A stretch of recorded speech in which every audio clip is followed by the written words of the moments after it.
Senhor e Salvador Jesus Cristo.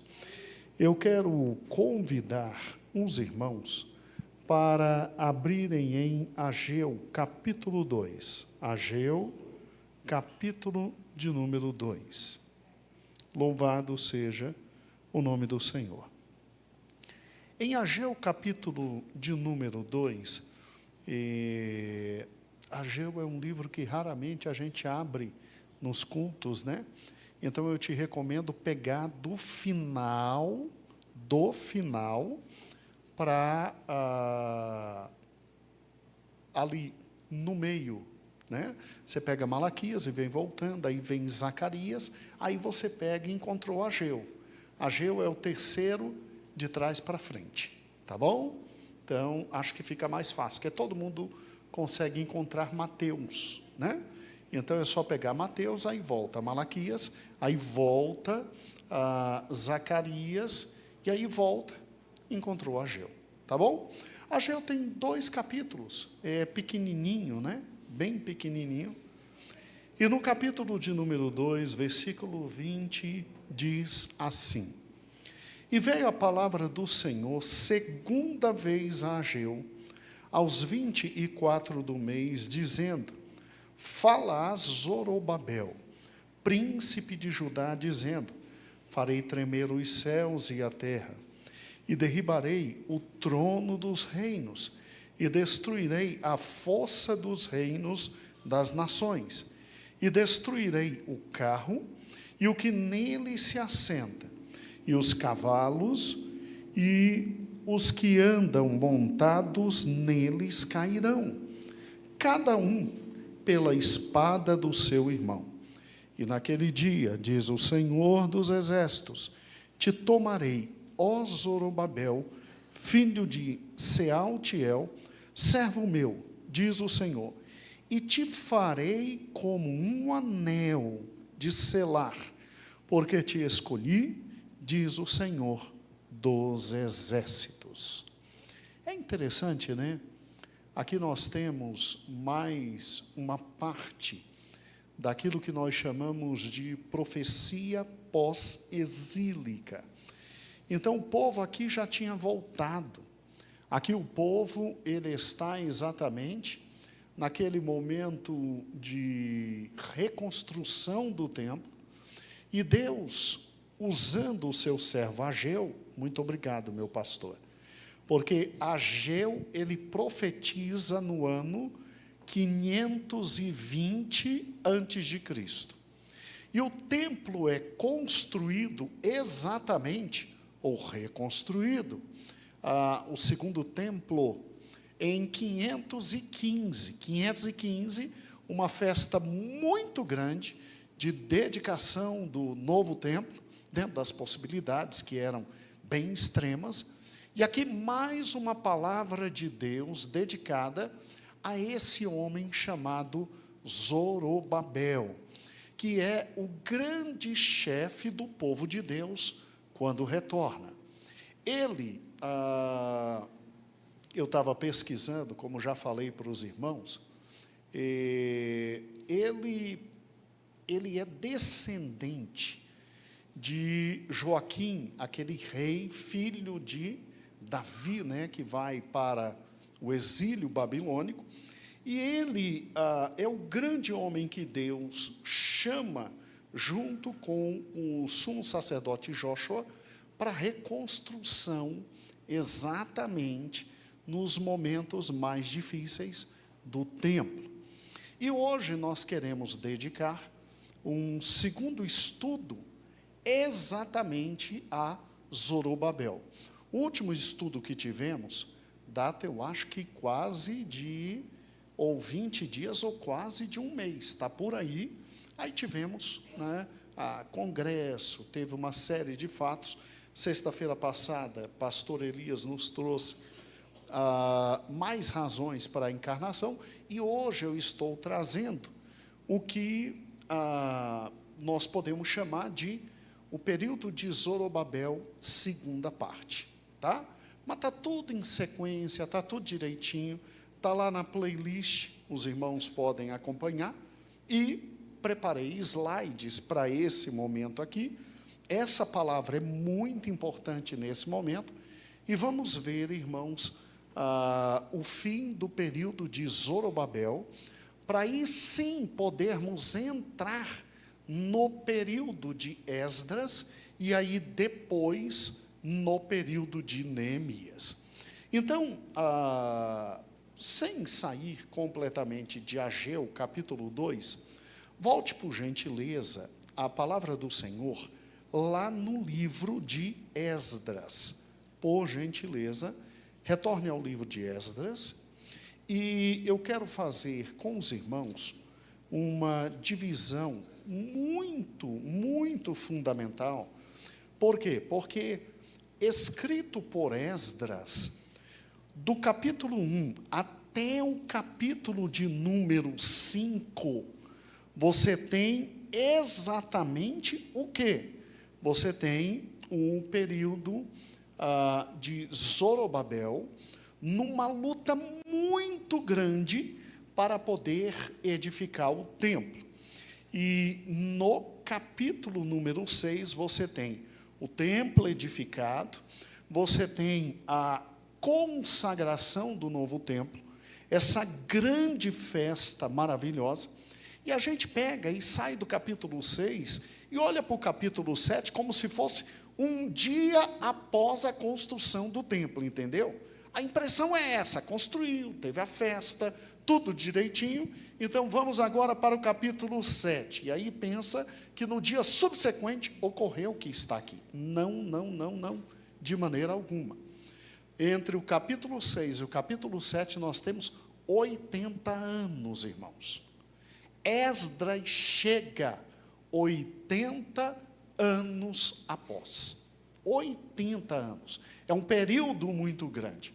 E aí, o que você tem que entender nesse momento agora é exatamente o que está acontecendo em Judá após a consagração e reconstrução desse templo. Então, Ageu vem no ano 520, que é um ano muito importante, porque 522, quem é que assume o trono lá no maior império de todos os tempos, o Império Medo-Persa, é Ciro o Grande. E Ciro permite, Dario. E Dario permite, em 520, 2 anos depois que ele assume, Dario permite que Zorobabel e todos os seus homens reconstruam o templo. Aí o templo é reconstruído e o que acontece entre o capítulo 6 e o capítulo 7? O que acontece? Nesse período exato, grande, enorme, de 80 anos. O que acontece? E por que Deus, então, traz Esdras no capítulo 7, 80 anos depois dessa reedificação? Vamos lá. Para que você compreenda o que aqui está, você tem que voltar comigo lá nos períodos de história, lá do primeiro grau, né? História antiga. E você tem que pensar um pouquinho comigo sobre o que foram os reinados dos reis após Ciro. Então, você tem que entender um pouquinho o que foi o reinado de Dario I, que é quem permite o nosso querido Zorobabel construir, como foi o reinado de o seu sucessor, Xerxes I, e depois o sucessor de Xerxes, Artaxerxes.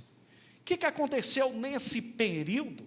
E por que simplesmente, depois que acaba a construção, Zorobabel some, se tem essa promessa fantástica que nós lemos sobre ele em Ageu? O que está acontecendo? Então, o que vamos estudar hoje é entre o capítulo 6 e o capítulo 7, entre o 6 e o 7 de Esdras. E aí eu preciso que você acompanhe nos slides, por gentileza. Vamos entender tudo aquilo que está acontecendo. Bem, vamos lá. Você sabe que o cativeiro babilônico, segundo o nosso amado Jeremias, demorou 70 o quê? Anos. 70 em termos, né? E aí vem o rei Ciro, e Ciro promove isso aqui, a primeira repatriação, tá bom? E volta nessa primeira repatriação, amplia ali um pouquinho, meu filho, para que a gente possa ver, volta Zorobabel, veja que isso acontece, vá para Zorobabel, Josué, veja que isso acontece no ano 538. O segundo grupo só volta, junto com Esdras, no ano 458. Então, essas datas são importantes. 538, Zorobabel volta. Só que nós temos um detalhe terrível. Quando Zorobabel volta, pode diminuir, filho? O que nós temos historicamente? Nós temos Ciro dizendo, retornem, ok? E aí Zorobabel retorna, está ali. Ele retorna com 50 mil pessoas, como nós vimos. 49.600 e 50 mil. Ele sai exatamente daqui, ele vem para cá, como nós já estudamos, o mesmo caminho de Abraão é feito, não dá para vir reto, porque senão você morre, né? Por quê? Porque é exatamente deserto. E quando ele chega, nós já estudamos isso aqui, ó. Meu filho, destaque somente as letras, tira a imagem, isso. Zorobabel, ele edifica um altar, nesse altar é oferecido o sacrifício, 6 meses depois, eles iniciam as obras do templo, abaixe, filho, e, obviamente, quando eles iniciam as obras do templo, você tem um problema muito sério. Os samaritanos vêm para, entre aspas, ajudar. Aí nós estudamos que Zorobabel simplesmente repudia a ajuda, eles revoltados, lá em Samaria, mandam uma carta para quem? Para o rei à época, e mesmo estando na Bíblia, que era rei Artaxerxes, no caso é um título e não o Artaxerxes que vamos ver hoje. Na verdade, ou era Cambises, ou o rei que substituiu Cambises, que não é Dario, foi um usurpador, e um desses dois mandou parar a construção do templo. O templo fica parado por 14 anos, e é Ageu, olha que interessante, e Zacarias que incentivam o povo a voltar a construir o templo. E uma das palavras mais importantes de Ageu foi essa que nós lemos hoje no capítulo 2. O capítulo 2 começa dizendo, ó, construam, porque a glória do segundo templo vai ser maior que a do primeiro. E você, Zorobabel, você é filho de Davi, meu amigo. Eu vou colocar na tua mão o selo real. Então, houve nessa época, no coração de Zorobabel e do povo, um incentivo muito grande para quê? Para a reconstrução. Porque a glória vai ser maior e, obviamente, Zorobabel vai, de alguma forma, reinar. Deus tinha prometido que ia quebrar o cavalo, o cavaleiro, e óbvio que isso fazia menção do reino Medo-Persa, e ao que parece, no coração do povo, surgiu aquela noção, nós vamos voltar a ser tão grande quanto Davi, tão grande quanto Salomão, e os grandes reis de Israel. Muito bem, o que acontece? Em 4 anos, o nosso templo, pode diminuir, Davi? Em 4 anos, o templo é reedificado, e aí você tem a grande festa da reedificação do templo. E é óbvio que a imagem do novo templo é dolorosamente horrível em relação ao que era o antigo templo, o templo de Salomão. Mas estava feito, metade do povo chorava, que eram os mais idosos, dizendo, meu Deus do céu, que coisa horrível, porque viram o templo de Salomão, a outra metade sorria, que eram os jovens, porque pelo menos parece que a profecia de Ageu ia se cumprir, e talvez tivesse chegado o momento de uma reposição de Israel no campo absolutamente político e econômico. Só que, entre o capítulo 6 e o capítulo 7, ocorre internacionalmente isso aqui, ó. Então, Ciro o Grande é quem determina a reconstrução, ele é substituído por Cambises, seu filho, que reina 6, 7 anos, e aí morre. E aí, como terceiro grande rei, nós temos Dario o Grande.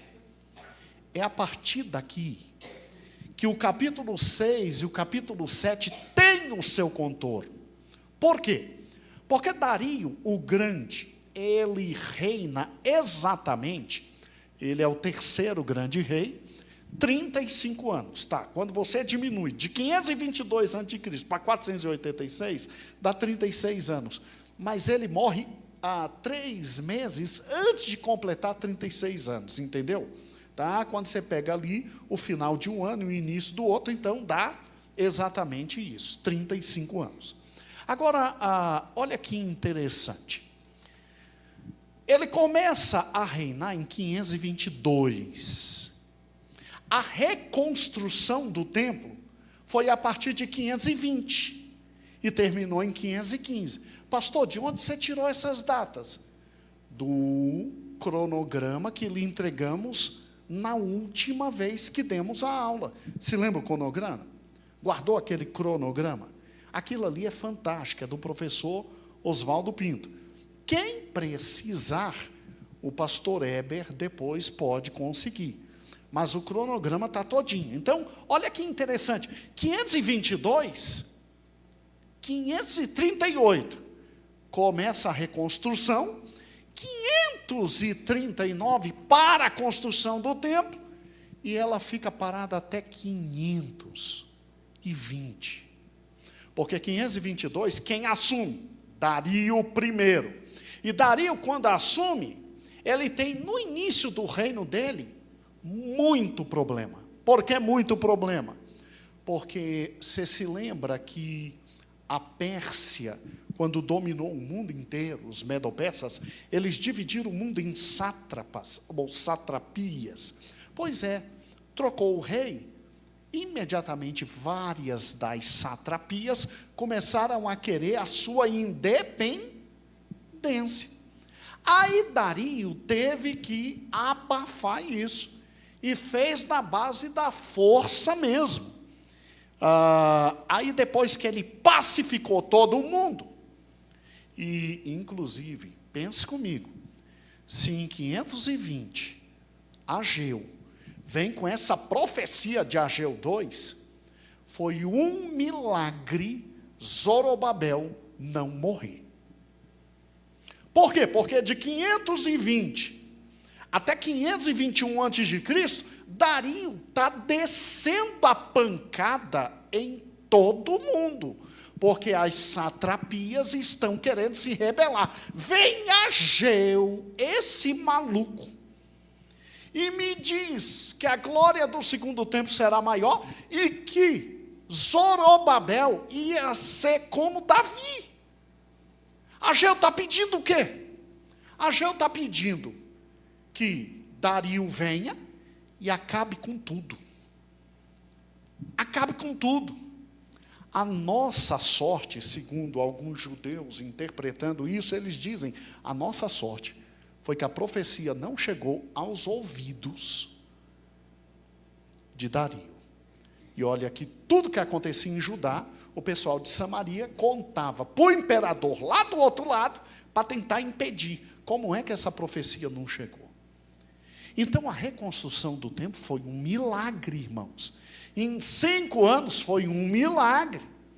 Só teve um problema. Dario, irmãos, ele tem esse início conturbado. Ele o que faz? Cede poderes aos poderes locais de cada satrapia. Por isso ele abafa muito das revoltas que ele tinha no seu reino. E aí, óbvio, descansado, ele continua a fazer o que Ciro fazia. Ciro não batia em ninguém. Ciro dava autonomia social, cultural e política a cada uma das satrapias e queria só quem? O povo no exército quando precisasse e dinheiro dos impostos. Ele fez a mesma coisa. E ele fez algo melhor do que Ciro. Ele pegou o código de Hammurabi, Dario I, pegou o código de Hammurabi, olho por olho, dente por dente, aplicou para todo o Império Persa. Então o Império passou a ter uma grande lei sobre todos, o que trouxe estabilidade política. E aí ele ainda manda reconstruir o templo, porque perguntaram lá, vem cá, alguém deu ordem para Zorobabel reconstruir, e aí quando pegaram, viram que Ciro, o antepassado de Dario, permitiu, e aí ele disse, vai e ainda pega dinheiro para reconstruir, e aí eles reconstruíram o templo. Muito bem, olhe para cá. Dario foi um grande administrador. A Pérsia e o Império Medo-Persa chegou ao seu máximo na mão de Dario. Até hoje, aí está Persépolis, a capital que ele construiu. Ela era tão linda, pena que destruíram. As ruínas até hoje são consideradas patrimônio humano mundial. Brasília, onde nós vivemos, é considerada patrimônio da humanidade.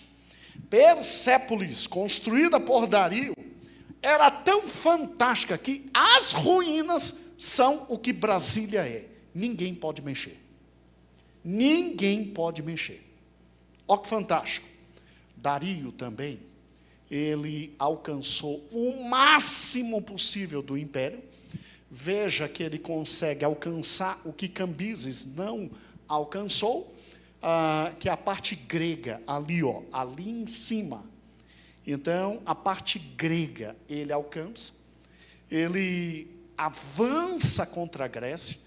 O que há de amarelo ali, Josué, por gentileza, mostre a parte grega, tá bom? Amplia, isso. Vamos lá para a Grécia, isso, mais um pouco. Ali, tá vendo? Ali está Constantinopla, separando os dois, e aquela parte grega ali, ele conquistou. Ele queria conquistar todo o resto da Grécia, aquela parte ali embaixo, o Peloponeso, e aí foi o grande problema de Dario. Ele perdeu uma batalha importante, Maratona. Os gregos não permitiram que ele chegasse na parte ali de baixo. Amplia mais ainda, dá para ampliar mais ainda, filho, ou não? Isso, vamos lá para a Grécia. Então, olha que interessante. Isso, filho. Ele promove 3 grandes batalhas ali, ele perde a grande batalha de Maratona e volta revoltadíssimo, porque só conseguiu pegar parte da Grécia. Tá? Pode diminuir, filho.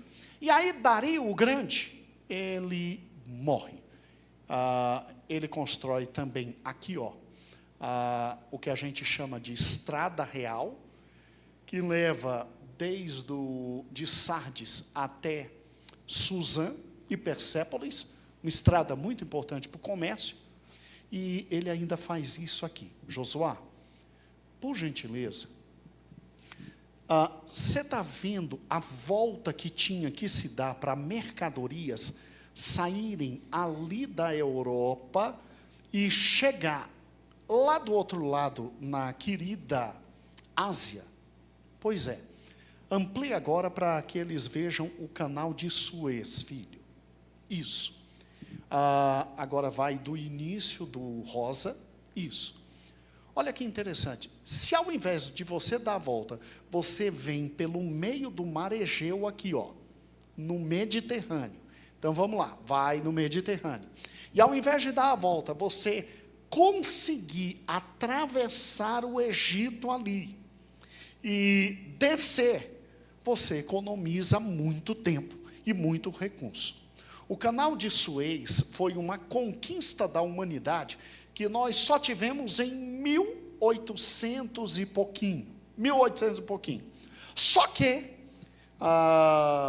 Dario, o Grande, ele conseguiu quase essa façanha quando ele uniu o rio Nilo ao canal de Suez.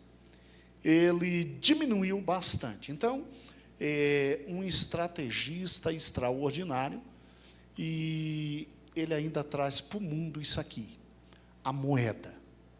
A moeda.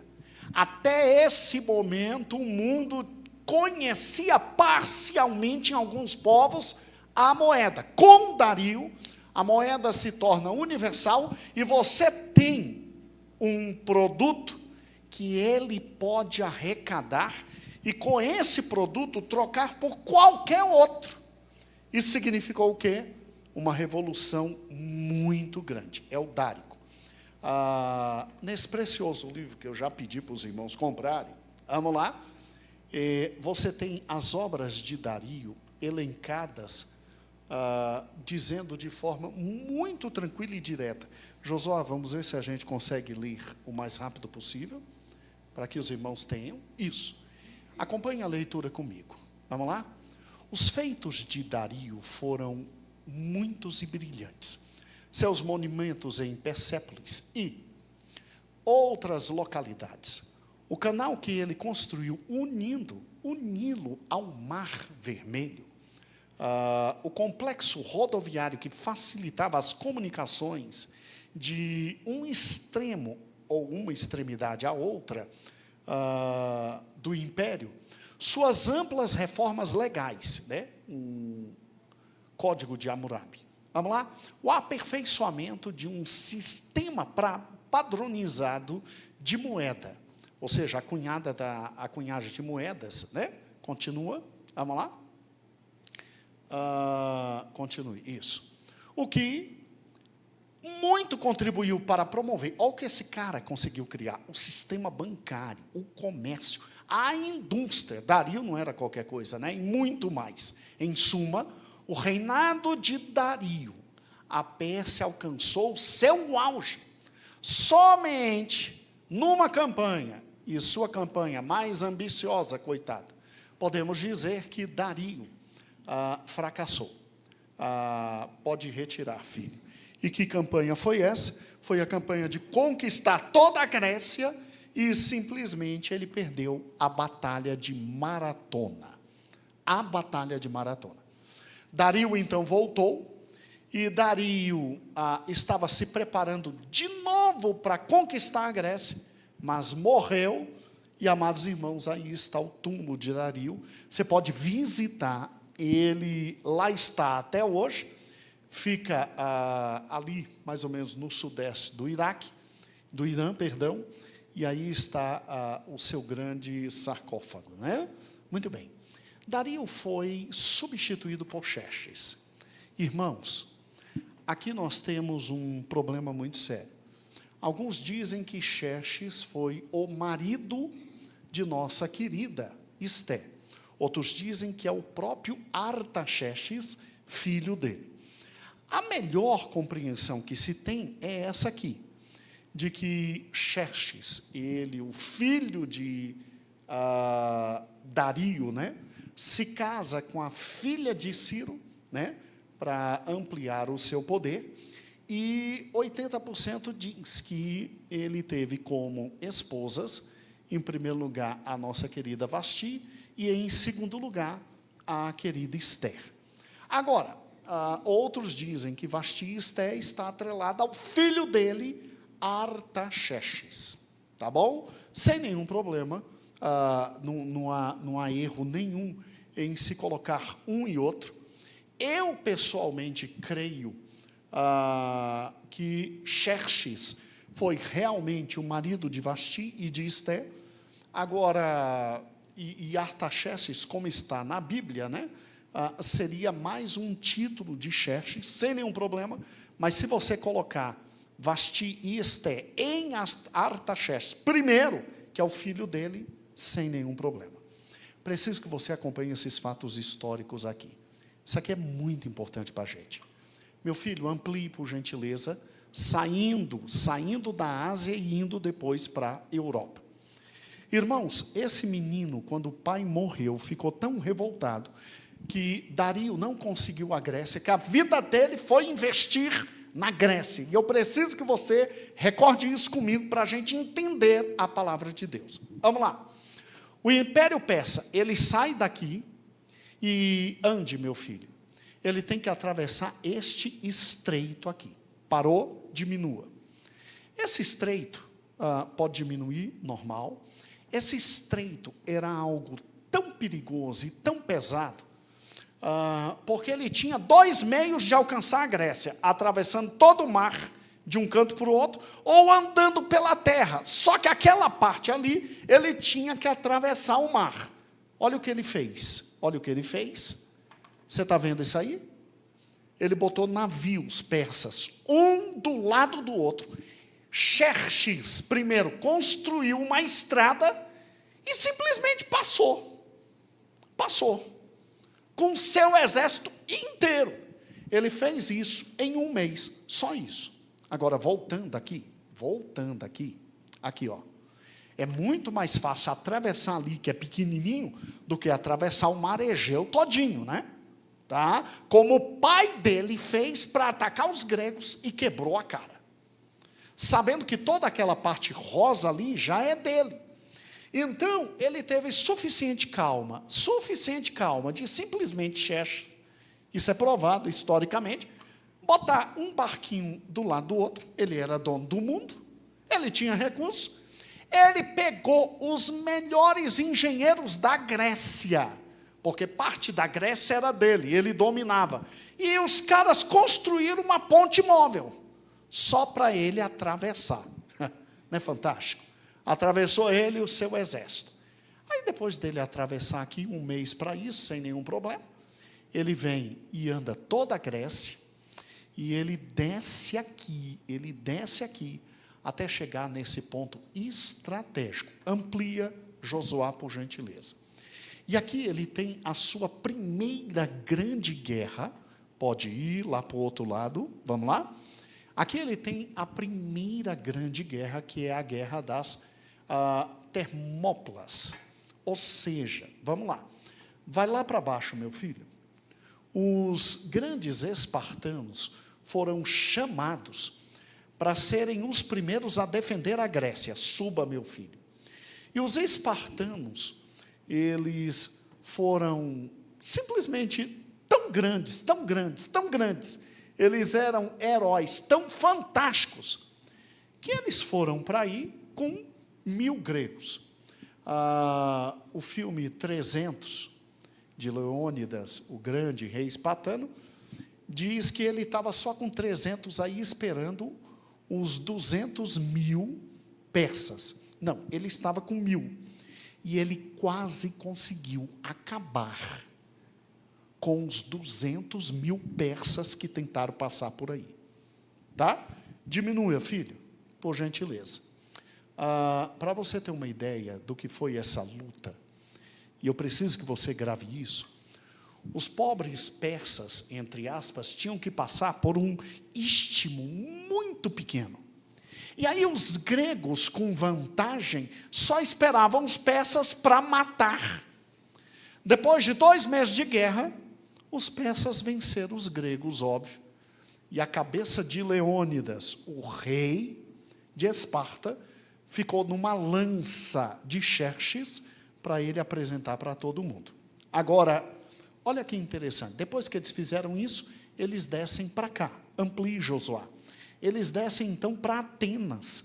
E quando eles chegam em Atenas, eles veem Atenas absolutamente sem ninguém, exceto os sacerdotes da Acrópole grega, onde estavam os deuses gregos. E eles simplesmente incendeiam Atenas. Pode diminuir, filho? conquistando, obviamente, Atenas. Aqui está uma imagem, ali em cima a Acrópole. Eles chegam, não tem ninguém, somente os sacerdotes que estão lá em cima defendendo, acaba com tudo, queima tudo, e a Grécia estava na mão, então, de Xerxes. O que o pai dele não fez, ele fez. O que Dario I não fez, ele fez. Agora, irmãos, olha que coisa fantástica. Eu sei que isso é recordação. A maior das batalhas estava aqui. Amplie, meu filho. Vamos lá. Ele, então, sai de Atenas e ele vem aqui, ó. Está vendo ali Salamina? Está vendo Salamina? O que acontece? Os gregos se uniram todos na conferência do Peloponeso e vieram aqui para Salamina para travar a guerra final contra Xerxes. Diminua, meu filho. Olha que interessante. Olha como os gregos no mar foram fantásticos. Agora eu preciso de toda a atenção de vocês, amados irmãos. Peguem isso aqui, que isso vai influenciar a história bíblica. E você vai entender o que está entre Neemias 6 e Neemias 7.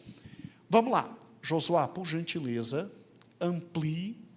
Vamos lá? Lá em cima, Josué, isso. Está vendo ali de amarelo? Ali são os corintos, com os barcos dos gregos em Corinto. Está vendo a parte verde? O verdinho ali? Ali são os barquinhos gregos, que estavam escondidos na Baía de Salamina. E você está vendo esse tanto de barco que está vindo ali? Amplie um pouco mais, meu filho. Que são exatamente, ó, na frente aí são os fenícios, no meio de vermelho são os barcos persas, e vai mais ainda, filho, os amarelos são os egípcios. Irmãos, uma frota de 200 mil barcos apanhou por uma frota verdinha de 30 mil barcos, a 50 mil barcos. Olha que interessante. Você está vendo o que eles fizeram? Eles agora, depois de conquistar a Grécia inteira, eles vieram para acabar com o que a Grécia tinha de melhor, que era a Grécia no mar, onde o pai de Xerxes tinha apanhado, Dario. O que ele faz? Ele bota na frente ali, ó, os fenícios, eles que vêm aqui, ó, de vermelho, ficam no meio, e os egípcios no canto. Irmãos, agora ande, Josué, por gentileza. Não, para o outro lado. Os barquinhos verdes vieram, numa velocidade muito grande. Eles tinham na frente o que nós chamamos de triplo mortal grego. O que é isso? Diminua, Jojo. É isso aqui, ó. Eles atacavam os barcos persas grandes, com mobilidade pequena, e atacavam com a sua parte na frente, que era igual à de trás, e que quebrava e destruía e afundava os barcos persas. Irmãos, Xerxes, que já tinha conquistado toda a Grécia praticamente, só faltava conquistar a parte insular grega, ele teve a maior derrota da vida dele, vergonhosa, e voltou correndo para a grande Persépolis, e passou o resto da vida deprimido, depois de perder para os gregos. E os gregos, pela primeira vez, se uniram para defender a guerra. Daí, a guerra do Peloponeso. Pode diminuir, meu filho? Então, peraí, deixa eu ver se eu estou entendendo, pastor. Enquanto tudo isso está acontecendo, como é que está Judá? Judá está entre o capítulo 6 e 7. Judá reconstruiu o templo. E Zorobabel só não transformou Judá em toda a potência, por quê? Marco Aurélio, pensa comigo. Vamos lá. os persas davam liberdade para todos os povos que eles dominavam.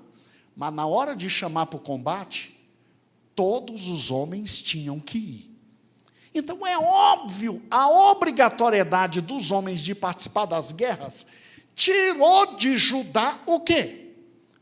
A possibilidade do seu progresso. Significando que Judá, depois da construção do templo, por causa de todas essas guerras que estão entre Esdras 6 e 7, Marco Aurélio, Judá ficou literalmente na mão de mulheres e crianças. Os homens estavam na guerra. Outra coisa importante, vamos lá, a obrigatoriedade de contribuição. Como nunca, para financiar todas essas guerras, e o que a indústria militar, Judá e todos os povos teve que fazer o quê? Entregar muito recurso financeiro. Meu Deus, pastor. Obrigatoriedade dos trabalhadores qualificados. Você se lembra que voltou muita gente qualificada da Babilônia para ajudar? Para reconstruir tudo? Todos eles agora estavam na mão dos persas, na indústria militar, para produzir o que os persas precisavam nessas guerras. E eles ainda voltam humilhados pelos gregos. Então é o tempo da glória grega e da humilhação dos persas. E por consequência, olha o tanto de mão de obra judaica que foi para o espaço nesse momento. Muito bem. Judá estava como, irmãos? As moscas. Judá estava com problemas sérios. Por quê? Porque todos os recursos que existiam era para as guerras dos persas contra os gregos, as guerras medo-pérsicas. E aí, um problema muito sério, pense comigo. Aqui eu quero que você leia comigo, pense comigo. Os judeus que tinham voltado não eram bem-vindos. Você acha que os judeus que voltaram com Zorobabel eram bem-vindos? Se você parar e pensar, eles não eram bem-vindos. Por quê?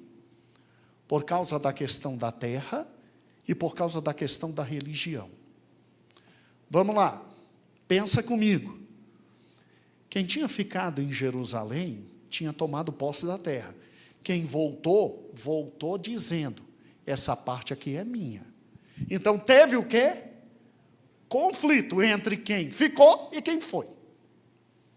Religiosamente, quem ficou em Israel, em Jerusalém, tinha se misturado. Se misturado de tal forma que quando Esdras chegou e que viu a mistura com casamentos mistos, entrou em desespero e disse, não tem como Deus abençoar. Então quem vinha para fazer a reforma religiosa. Mas quem estava, não queria reforma nenhuma. Olha o que Zorobabel enfrentou. Vamos juntos. O predomínio de práticas sincréticas da população simplesmente demonstrava que a religião existente ali tinha sido absorvida pelo paganismo. E é óbvio que, em razão das guerras, você tem uma população que é pobre, desanimada e letárgica. Meu amigo, é mais ou menos assim. O que eu tenho é para comer, não é para templo. O que eu tenho para viver não é para templo. Aí vem Ageu dizendo, Deus vai levantar tudo. A glória do segundo templo é maior do que a primeira. Vem Ageu dizendo, você, Zorobabel, escolhido por Deus, Deus te deu um selo. Você vai fazer o que Davi vai fazer. E aí vem as guerras medo-pérsicas, e o povo está nessa pobreza. Porque para Xerxes ir e ganhar, e do nada perder tudo, muito dinheiro foi embora. E aí Xerxes volta, realmente desanimado, e segundo historiadores, ele passa o resto do seu reino fazendo festas. Fazendo festas. Tanto é que os seus capitães começam a planejar a morte dele, porque ele estava levando a ruína à Pérsia.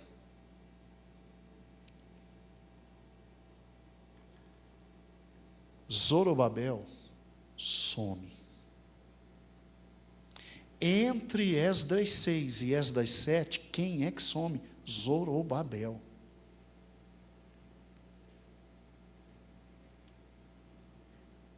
Isso tudo é análise que o Bright fez. E aí a grande questão é, Artaxerxes, filho de Xerxes, chega no poder. E aí é que começa Esdras 7. Aqui acaba o período de Zorobabel. E eu quero lhe chamar a atenção exatamente para isso. Olha aqui, terminou o primeiro período, agora começa o segundo período de retorno. Você tem um templo construído. Pensa comigo, você tem um templo construído. Você tem uma população pobre e miserável. Você tem um povo que está misturado com tudo. Você tem o grande líder, Zorobabel, sumindo do mapa. E Jóshua, coitado, sozinho lá, tentando fazer alguma coisa. É por isso que em Zacarias, você tem um texto que diz, olha, Tobias, que parece que é quem ficou no lugar de Zorobabel, faz uma grande coroa e vai até o sumo sacerdote e simplesmente coloca essa coroa nele, porque ele é que está agora sozinho. Olhe para cá. Depois de todos esses acontecimentos, alguém no meio de vocês desejaria voltar para Jerusalém? Pode retirar, Josué. Diga para mim, seja franco. Nem a profecia de Ageu se cumpriu. Entre aspas, né? Alguém desejaria voltar para Jerusalém na segunda leva, 80 anos depois?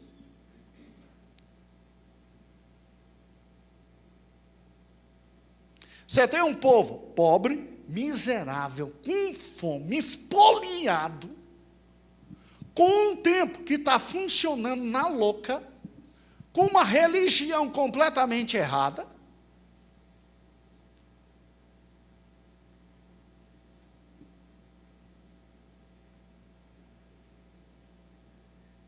E se a coisa não está tão maravilhosa na capital, que se dirá em Jerusalém?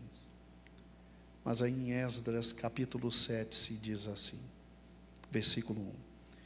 E passadas essas coisas, fantástica a Bíblia, né? E passadas o quê? Essas coisas. Que coisas? Tudo que eu te falei. Passou Dario primeiro. Passou Xerxes primeiro. Passadas essas coisas, no reinado de Artaxerxes, rei da Pérsia, Esdras, filho de Seraías, filho de Azarias, filho de Ilquias, filho de Salum, e aí vai, até chegar a Eleazar e Arão. Este Esdras, versículo 6, subiu da Babilônia, e era escriba hábil da lei de Moisés, dada pelo Senhor Deus de Israel, e segundo a mão do Senhor seu Deus, que estava sobre ele, o rei lhe deu tudo quanto pedira. 2.000 homens. Sai com Esdras, lá, da capital do reino, e vem para cá, para Jerusalém. Me diga por quê? Me diga para quê? Me diga quais foram as razões. Me diga o que os levou a isso. Irmãos,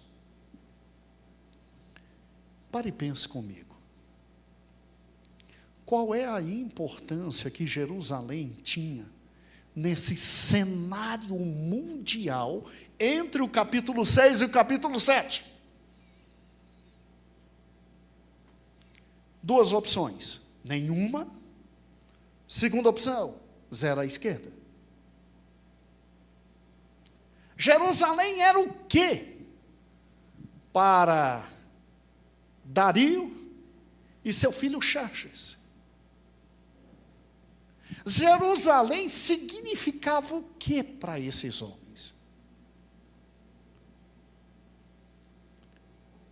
Louvado seja o nome do Senhor por Zorobabel. O que Ageu disse sobre ele se cumpriu. Se não é Zorobabel, o que estava ruim tinha ficado pior ainda. Se não é a capacidade desse homem administrativa, política, social, econômica, Zorobabel é um dos homens mais inteligentes que se tem em matéria de administração pública que eu já vi na vida. Raros são e estão à altura de Zorobabel, porque é simples, é 2 mais 2 igual a 4. Se não é Zorobabel, irmãos, os pobres tinham ficado mais pobres. Os ricos da terra tinham literalmente invadido muito mais com os pobres e retirado muito mais dos pobres. Se não é Zorobabel, não tinha ficado pedra sobre pedra naquele templo.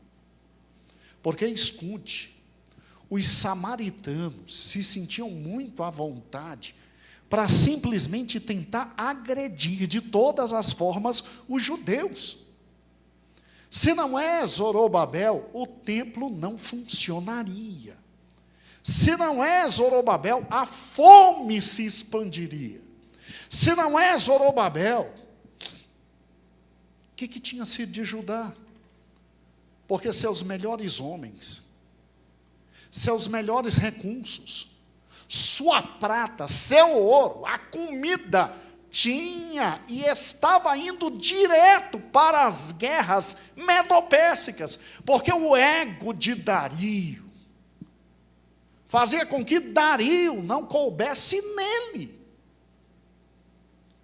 Ele morre sonhando em conquistar a Grécia, e isso ele coloca no coração do filho, de tal forma que o filho diz: o que papai não fez, eu faço. E o filho vai, e eles não têm limites, irmãos.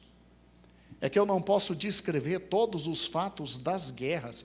Eu descrevi poucos fatos fantásticos, como a construção daquela ponte sobre navios, mas os irmãos não têm ideia de como esses persas subiram com elefantes pelo Peloponeso. Os irmãos não têm ideia de como os persas fizeram para simplesmente ganhar de Leônidas e dos espartanos, que eram os homens mais preparados para a guerra do mundo. Você tem uma ideia? No meio dos persas a defesa pessoal do rei era constituída pelos imortais. Eram 10.000 guerreiros. Leônidas acabou com os 10.000 guerreiros de Xerxes, a defesa pessoal dele. Gente, quando o mundo inteiro está olhando lá para cima, eles abandonaram o resto completo, a própria sorte. Os judeus, durante 80 anos, só comeram, só beberam, só caminharam, só tiveram alguma coisa. Esdras teve a possibilidade de 80 anos depois vir, em nome do Senhor, na segunda grande leva, porque ainda existia Jerusalém. E quem foi responsável por isso, mesmo diante de todo o desastre existente, mesmo não tendo recursos, mesmo não tendo os grandes homens, mesmo não tendo os habilidosos homens que vieram com ele, foi Zorobabel. Homem inacreditavelmente grande diante do Senhor. E olha que 13 anos depois, para você ter uma ideia, 13 anos, abre Neemias, Neemias, capítulo 1.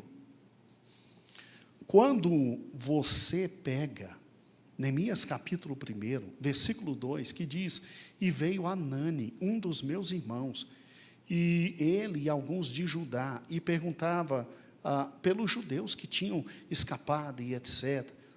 Disseram-me, os restantes que não foram levados para o cativeiro, lá na província estão em grande miséria e desprezo, e o muro ainda é um nada, está fendido.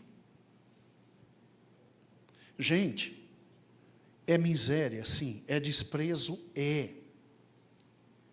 Mas o que você quer? Pensa comigo. O que é que você quer que se tenha numa colônia da Pérsia?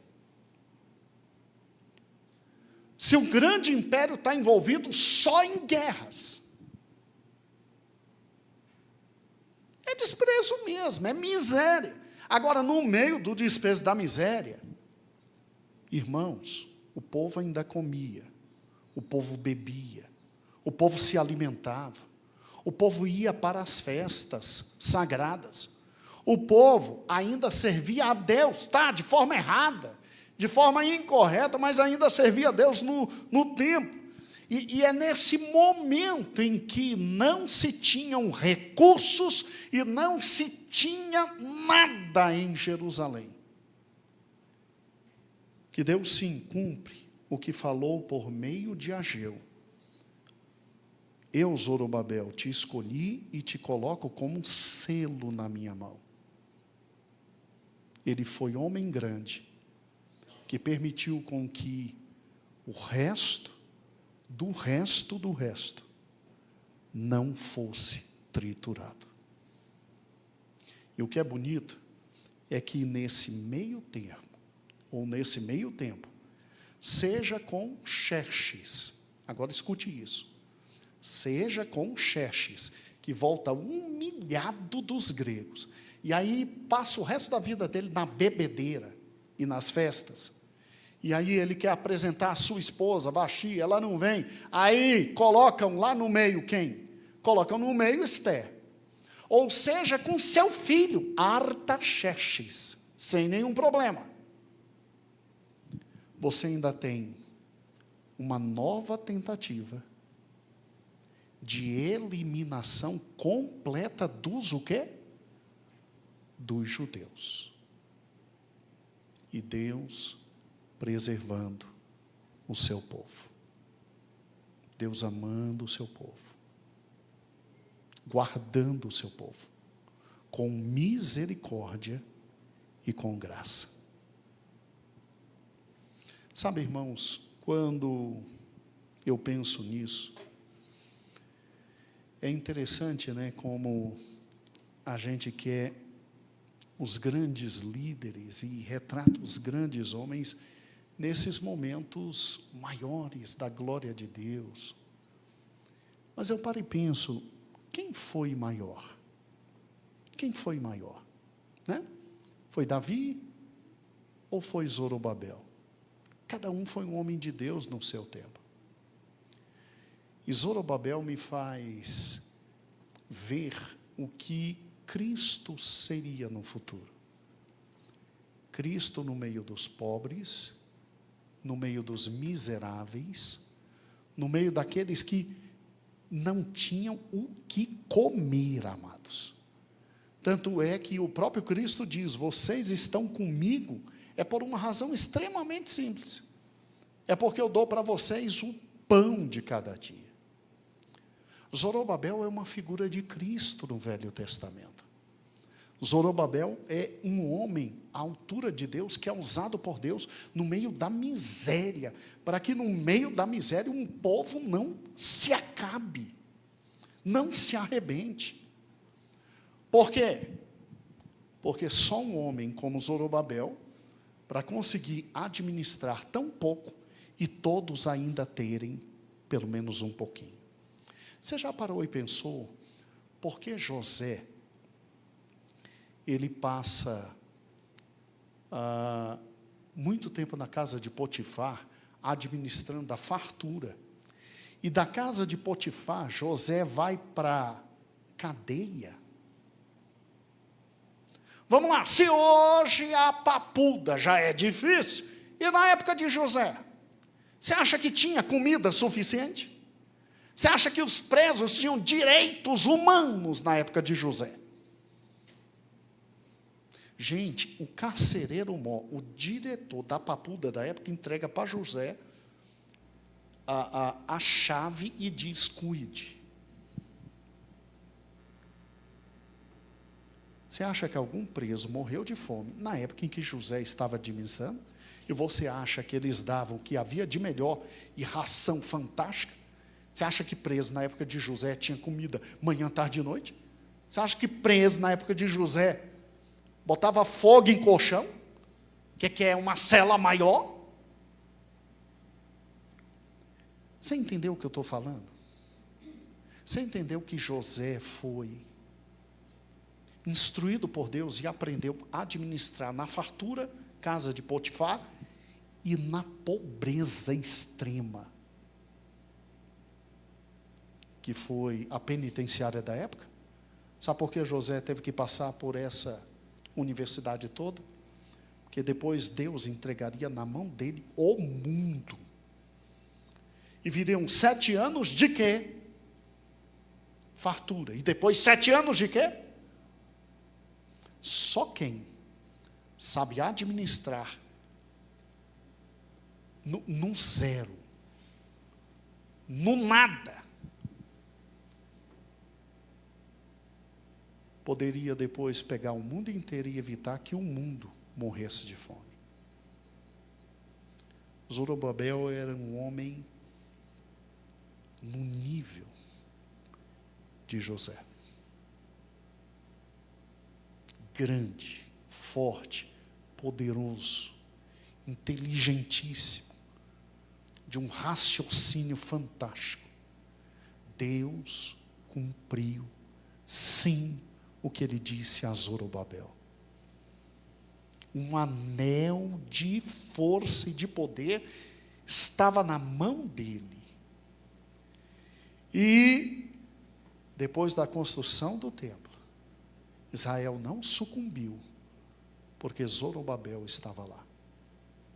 Zorobabel estava lá. Aí Esdras pôde vir e pôde fazer a reforma espiritual. E depois Neemias pôde vir e pôde fazer a reforma política e econômica.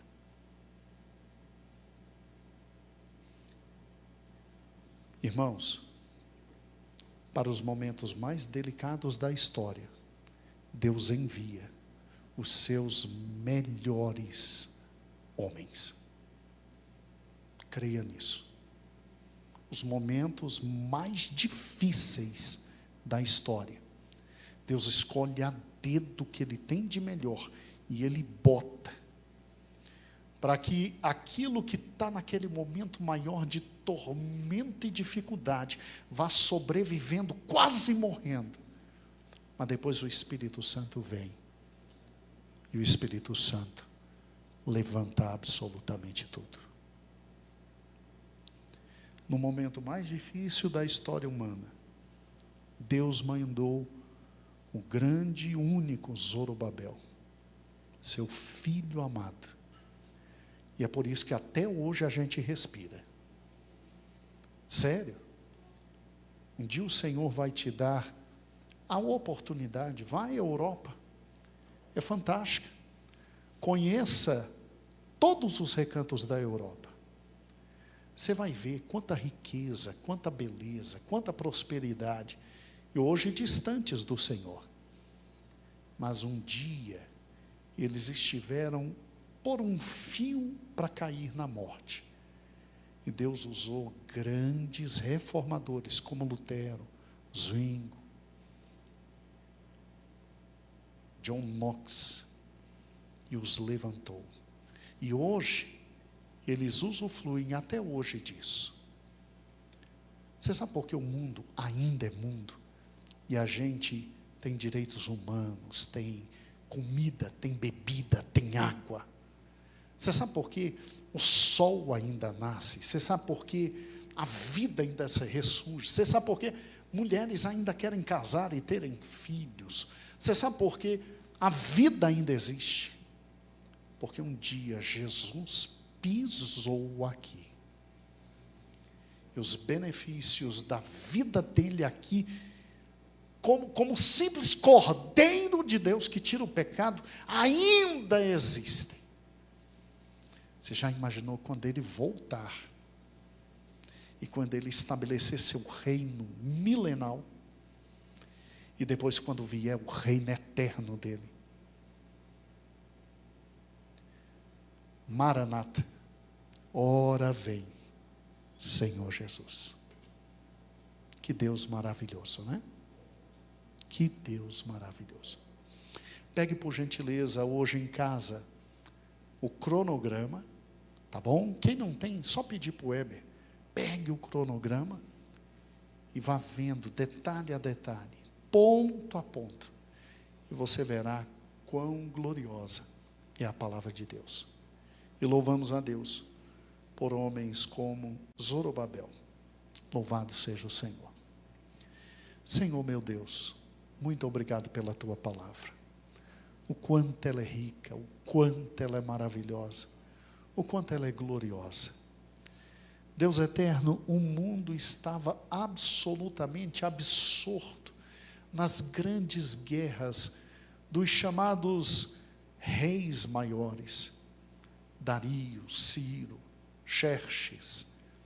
E esses homens, Senhor, conduziam a humanidade a tudo, com todos os recursos, com toda a loucura e sede de poder. Enquanto o teu povo, ó Deus, mesmo com pouco, conseguia sobreviver, conseguia andar, conseguia falar, conseguia ter tempo, conseguia, ó Deus, ter recursos mínimos, sim, mas indispensáveis. Porque tu és o bom pastor. Tu és aquele que nos guia, Senhor, aos pastos verdejantes, mesmo que ele seja pouco.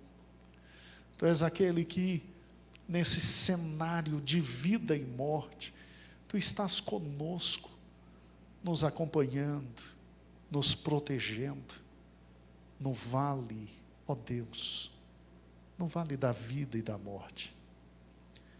Tu és o bom pastor. Por trás de Zorobabel, que viveu, com certeza, o momento mais difícil da reedificação do teu povo, estavas tu, ó Cristo, que nunca nos abandona, que conosco está, que nos ama de forma incomensurável. E, Senhor, eu creio de todo o meu coração que todos esses anos E foram desde o retorno até a vinda de Esdras, Deus, que foram anos em que cada dia tua misericórdia se renovava e o milagre da vida e de estar vivo, ó Deus, existiu. Porque ninguém consegue explicar como esse povo sobreviveu, como esse povo viveu, ó Deus, absolutamente à míngua, pobres, absolutamente miseráveis, sendo explorados por seus irmãos, porque muitos ficaram ricos nessa época. Se não é Neemias, Senhor, depois vindo e repactuando as coisas e dizendo, olha, vamos redividir a terra. Mas louvado seja o teu nome por Zorobabel. Só supera ele, tu, ó Cristo, que abrindo mão da tua glória viestes e habitastes, andastes conosco, e tu nos amastes de forma incomensuravelmente grande, ó Cristo, a ponto de, se tínhamos somente 5 pães e 2 peixinhos, tu multiplicavas, e isso dava para todo mundo comer, ainda sobravam 12 cestos cheios, a ponto de, aonde a sombra da morte reinava, tu brilhastes como luz. Deus, o mundo precisa disso. O mundo precisa de Zorobabéis, Deus, de gente que faz do pouco recurso muito ser, de gente que ouve a tua palavra e mesmo vendo de todo lado que é impossível, porque teu servo Ageu falou, ele creu, e ele ali ficou enquanto foi possível, e foi usado, e foi selo na tua mão. Ó Deus, hoje nós temos muito, nós temos tanto, Deus. Ajuda-nos a ser canal de bênção para nossos irmãos, familiares, para a tua igreja, para o teu povo, Deus. Ajuda-nos a ser canal de bênção. Ó Deus eterno, louvado seja o teu nome, por todas as coisas. Nós te adoramos e te bendizemos, e te louvamos e te engrandecemos. Bendito és tu, que no meio de toda a insanidade maligna de sucção, Senhor, de recursos, tu conservas o teu povo em pé e caminhando. Ajuda-nos a entender, Deus, que até no dia das pequenas coisas, das coisas difíceis, dos poucos recursos, tu também estás. E só temos coisas pequenas e recursos pequenos, porque tu estás. Obrigado por isso. Obrigado pelo teu amor e pela tua misericórdia. Obrigado pelo teu Espírito, que hoje nos conduz até a vida eterna. Nós te louvamos, ó Deus. Amém e amém.